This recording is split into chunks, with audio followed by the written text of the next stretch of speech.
بسم الله الرحمن الرحيم كسو دوادا مادتنا فيزيكسكا chapterka electricity عشان طبعا waxa uu gaar yahay fasalka form 3 chapter contentska ama waxyaabaha chapterku uu ka kooban yahay aynu qaadanayno waa laba ciwaan casharkeenan maanta ciwaanka aynu ku qaadanayno waa resistance of parallel and series circuits halka casharka dambana aynu soo gelin doonaa haddii aan la idmo electrical power waxaa habboon marka hore intaadan casharkan daawan inaad soo dhammaysato oo ardayda form 3ga laga doonaya 5 cashar oo aynu hore u bixinay kuwaas oo kala ahaa simple circuit types of circuits current voltage iyo waliba resistance casharadaasi waa casharada dabcan laga doonayo fasalka form 3gu inay soo daraaseeyaan oo waajib ay ku tahay muqarrarkoodana kamid ah laakiin mawduuca hadda aynu daraaseynayno waa resistance calculationska la xiriira ee parallelka marka uu yahay iyo marka uu yahay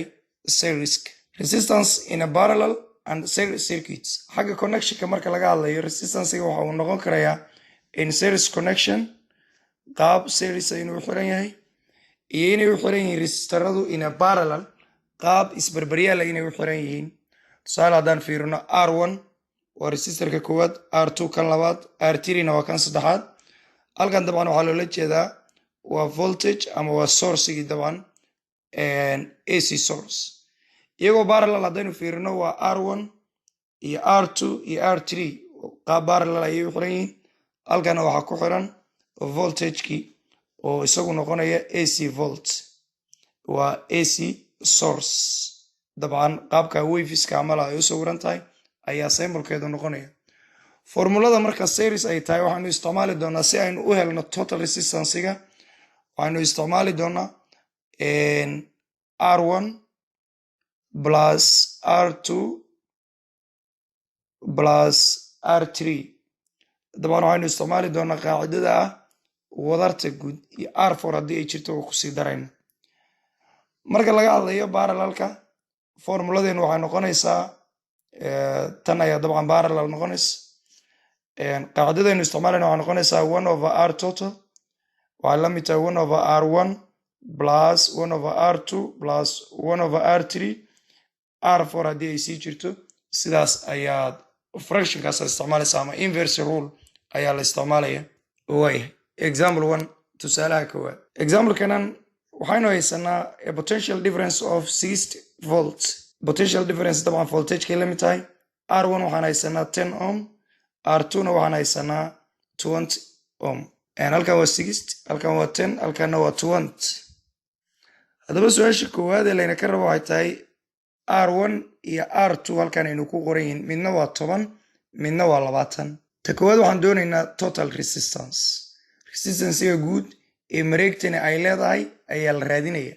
xabad xabad baynu uga jawaabaynaa dabcan solution intaynan A iyo B iyo C qorin mid aynu usoo qaadano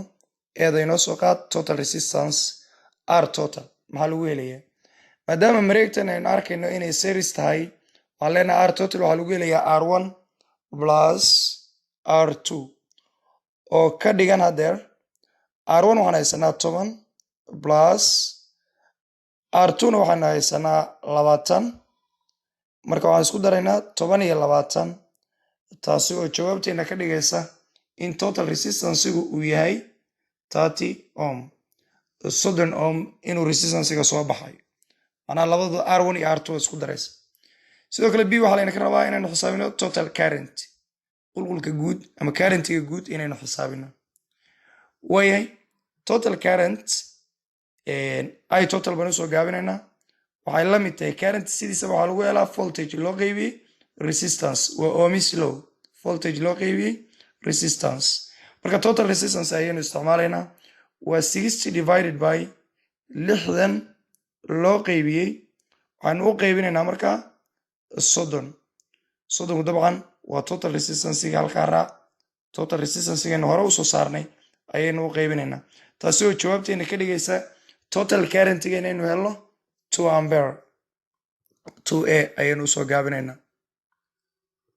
waaye su-aasha saddexaad ee C individual currents I1 iyo I2 current 1 iyo current 2 manaha currentiga resistarka koowaad maraya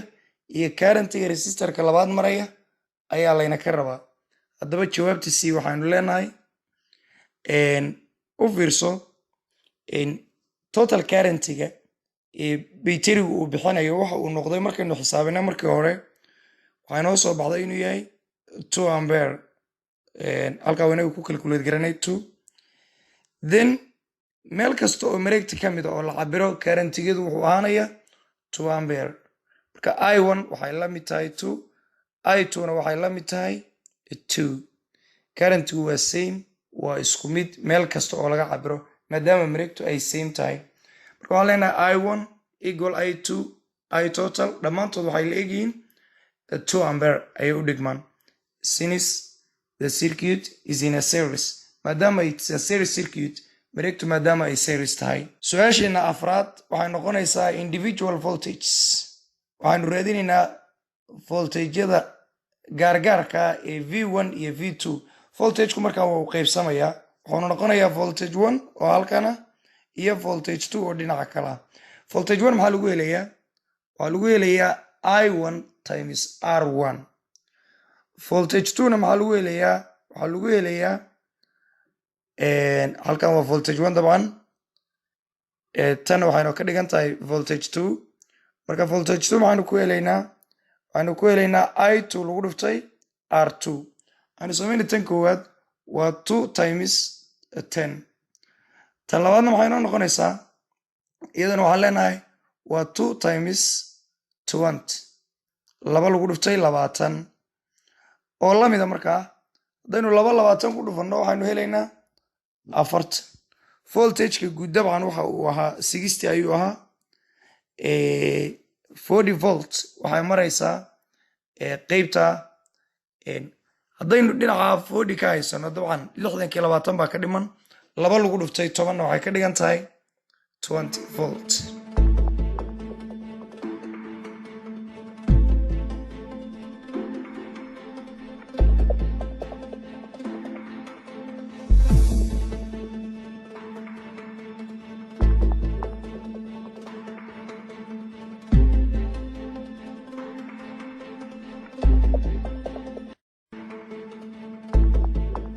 waya example 2 waxaynu haysanaa 12 volt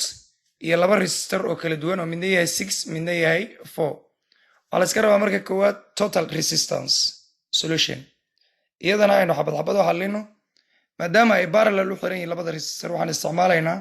qaacidada parallelka oo noqonaysa 1 over R1 plus 1 over R2 oo la mida 1 over 6 plus 1 over 4 waayahay 6 iyo 4 LCM kooda dabcan wuxuu noqonayaa 12 12 u qaybi waa 2 12 4 u qaybi waa 3 haddaynu isku darro waxay noqonaysaa halkaas 5 divided by 12 oo ugu dambeyn la mida 12 haddii 5 loo qaybiyo 2.4 ohm total resistance wuxuu noqday 2.4 dabcan 12 ka la qaybinaya oo 5 loo qaybinaya sidoo kale waxaa ka doonayaa total current markaan raadinayno waxaan leenahay I total waxay la mid tahay caadiyan waa Ohm's law waa voltage divided by resistance walow resistanceigaas uu yahay total resistance haddaba waxaa tidhahdaa 12 loo qaybiyey 2.4 oo la mid ah 5 ampere 5 amperes ayaanu haysanaa dabcan sidoo kale waxaa leena ka rabaa C voltage 1 iyo voltage 2 individual voltages voltageka maraya qayb walba waxaan leenahay voltage 1 waxa uu la mid yahay voltage 2 waxay la sii mid yihiin total voltiga oo ah 12 volt voltageku markan waa same maadaama mareegtu ay u xiran tahay parallel since it's a parallel circuit maadaama uu parallel yahay voltageka ayaa markan waxa uu yahay same voltage 1 waxaa tirahdaa 12 voltage 2 na waxaa tirahdaa 12 waxay labadooduba la mid yihiin voltageka guud oo ahaa 12 R1 waxaan haysanaa waa 6 R2 na waxaynu haysanaa 4 sidaa daraaddeed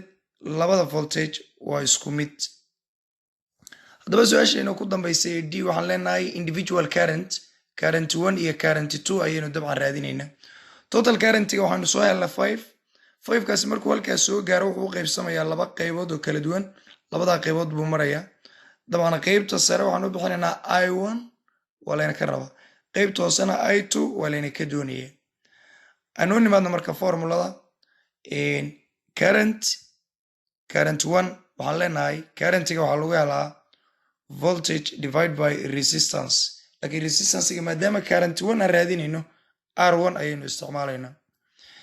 current 2 na waxaan ku helaynaa voltage divided by resistance waa resistance 2 ama R2 okay tan hore aan ku noqono marka maxay noqonaysaa 12 oo voltageki ah loo qeybiye R1 waa imis 6 markaan isu qeybino maxaynu helaynaa halkaa waxaynu haysanaa 2 amperes 2 ampere baynu haysanaa tan labaadna waxay noqonaysaa 12 loo qeybiyey R2 oo 4 iyana waa 3 ampere totalka waxaa laga rabaa labadooda marka la isu geeyo inay 5 oo total currentigii ah ay noqdaan total currentiga awal 5 baa inoo soo baxday labada qeybood u kala jabayna waxay noqdeen 2 ampere iyo 3 ampere totalkuna awal 5 buu ahaa examplekani labaadna halkaas ku dhan yahay isku day inaad ka jawaabto testiga labaad oo isna u dhigan dabcan qaab parallel oo xiran 12 volts iyo 2 iyo 3 ah labada resistor waxaa laga rabaa total resistance waxaa laga rabaa total current individual voltage oo ah voltage 1 iyo voltage 2 iyo individual current oo ah I1 iyo I2 casharkeenuna intaasu ku dhan yahay asalaamullaahi calaykum